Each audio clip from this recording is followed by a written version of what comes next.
French squad for the Nations Championship, folks, is out, at least the initial squad, before it gets a bit of a boost after the top 14 final. Does it include all the Toulouse players like Antoine Dupont, Romain Ntamack and whatnot? No, it doesn't, because they're playing in the top 14 final this coming weekend. So the initial squad is a bit of a B team. Funnily enough, there's been no outrage in the New Zealand media about the B team nature of this French squad just yet. Maybe because last time there was all this outrage and the French pushed us really close in that first test in particular. Yeah, people didn't want to question too much of how strong or weak a French B team is. I think it's obviously not the Six Nations squad, but it is a much stronger team than came down to New Zealand just a year ago. I think that was maybe more leaning towards a C team. This is a proper team with some positions which are looking pretty stacked. We'll go through it pretty quick. You guys can let us know your thoughts. I do need to put my hand up at the start of every French video for July and say it's that kind of time when I play the game of who the heck are these guys that Fabien Galthie has picked. Like, I'm familiar with a bunch of them, but every July he picks some 20-year-old who I've never heard of. So I don't want to pretend otherwise. Usually there are some really helpful people down in the comments who will give us some insights into who to look out for. I obviously look them all up. I look at their stats and positions and whatnot and records to give me a little bit of background, but I haven't seen these guys playing week in, week out. So it's going to be a first look for me for a number of these guys as well. But where do I think, from what I know, these guys are looking strong? I think the props are looking better than we have seen in the past for French rugby in July, because there's virtually no uncapped guys apart from Moses Alo-Emile, the loose head from Stade Francais. Everyone else has been capped at some point. There are some kind of veteranish players like Demba Bamba, like Jefferson Poirot. Like, these guys are kind of 30-plus cap guys. Wardy and Falatia have also been around the block at times, are kind of, decently experienced test match players. There are a few guys at the other end, but like Tatafu, he has been touted as the potential replacement for Antonio by some people. He's only had a couple of caps for France, but he's missed a fair bit of rugby in recent times with injury, but he's only 23 years old. He's got some big potential about his game. Montpellier played a couple of games in the Six Nations, so even the single-digit guys are either high potential or currently in the mix. So I think it's a little bit stronger than usual for this time of year for the French front row. Hooker is looking a little bit light with just two specialist hookers initially named, because they are going to boost the squad a bit for the second two games of this Nations Championship once the top 14 final concludes. Who's coming? We don't know. But initially they've only got two hookers, specialists, in Lamotte, who did play in the Six Nations, and Massa, the kind of starter for Clermont, who's one of the uncapped guys.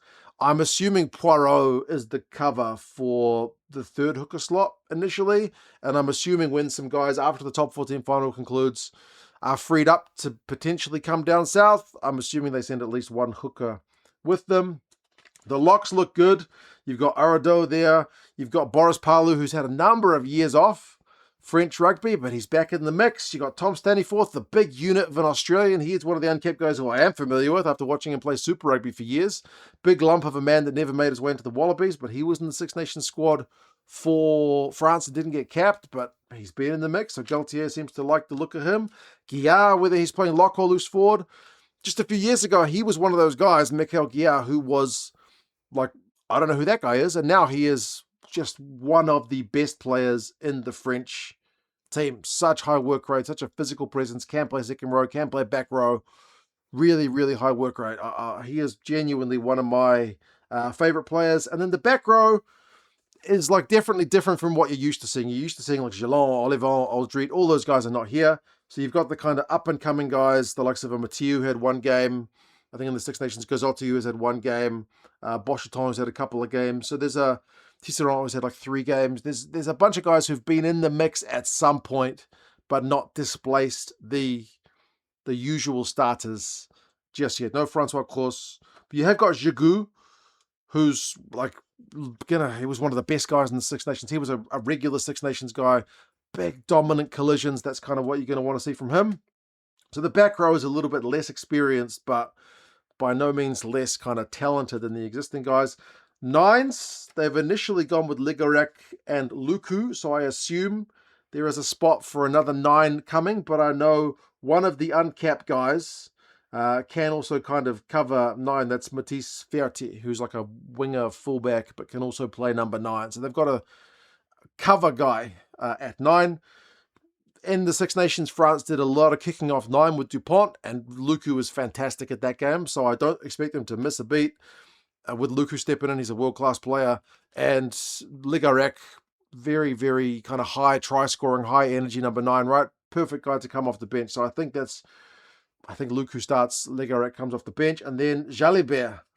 He was exceptional during the Six Nations. Remember, there was no intermax, so try assists, offloads. The guy was an absolute handful. So that's what makes this team partly look a lot stronger, man. It's a very good 19 combo. Absolutely, as I said, world class.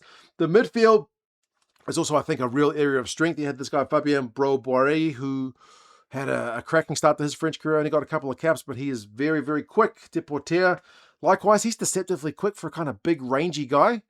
Very good player in the midfield. More fun of the veterans there. Gaiton's there.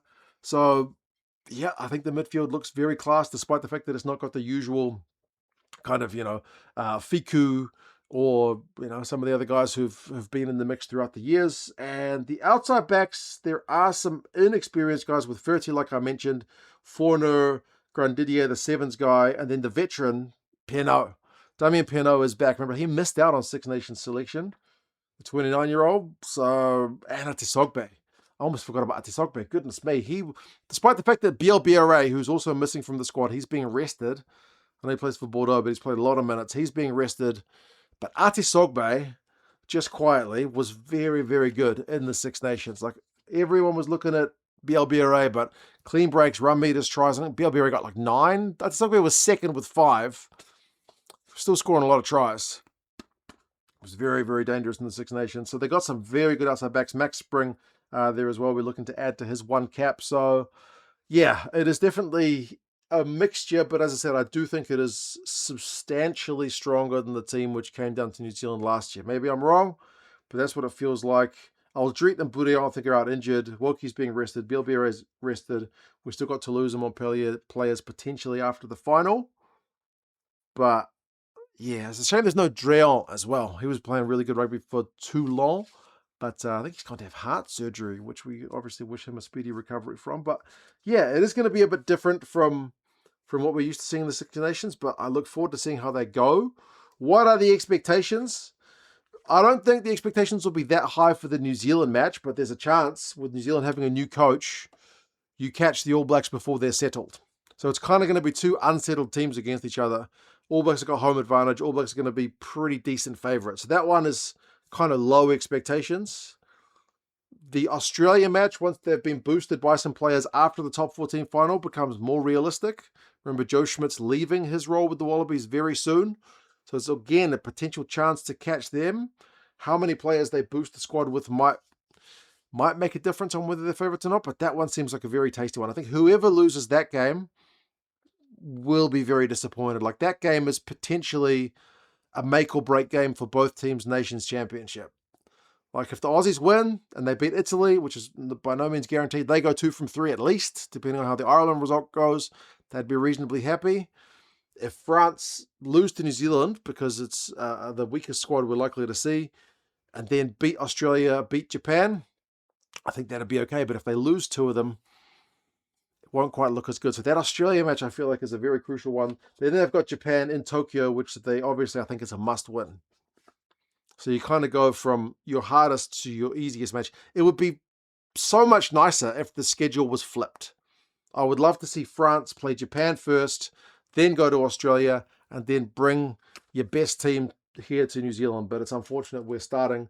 It's going to be a great game. Like in Christchurch, as I said, it's still a good team. I'm not counting any chickens. Still a very good team. It's that new stadium down in Christchurch indoors. Should be fantastic. But I would have loved it if it was the 3rd game on the French schedule. Just selfishly, wanting to see the best possible team from France go up against Dave Rennie's team in their 3rd match, not their 1st match. But anyway, you guys let us know your thoughts. What do you reckon for the French? 2 from 3? Is that the expectations? Or because of the mixed nature of the team, do you think the expectations are a bit lower than that? Who are you looking forward to seeing? Any of you top 14 aficionados, do leave us some insights into the guys who have been picked, who are uncapped. But yeah, take care, and I'll talk to you guys again soon. See you later.